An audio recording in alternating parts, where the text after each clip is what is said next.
1993, Nirvana interprète Jesus Doesn't Want Me for a Sunbeam. C'est un titre qui sonne comme une prière. Ce soir-là, sur la scène du MTV Unplugged, Kurt Cobain est assis. Silencieux, presque fragile. Pas de distorsion, pas de cris. Juste une guitare, un accordéon et cette voix fêlée qui t'attrape sans prévenir. Pourtant, cette chanson n'est pas de lui. Elle vient d'un petit groupe écossais de Vaselines. Mais dans la bouche de Kurt Cobain, elle change de peau. Elle devient une confession. Oui, monsieur, dame. En fait, il parle d'un moment suspendu où il n'arrive plus à être lui-même. Jesus doesn't want me for sunbeam.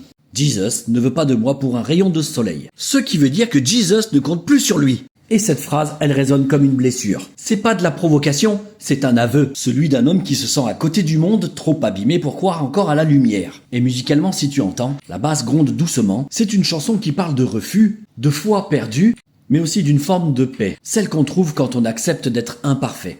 Et quand Kurt ferme les yeux sur le dernier accord, on sent que quelque chose se termine. Pas seulement la chanson, mais peut-être une partie de lui-même. Ce soir-là, il ne chante pas pour être écouté, il chante pour se libérer. Et c'est sans doute pour ça qu'on ne l'a jamais oublié. Au passage, j'en glisse une pour ma trombine, pour que tu ne m'oublies pas. Moi, c'est Yannick, tous les jours je te raconte des histoires autour d'un tube. Alors pense à mettre cette vidéo dans tes favoris pour ne pas l'oublier. C'est tout pour aujourd'hui. Si tu me regardes, c'est que tu me regardes trop, je te dis au revoir.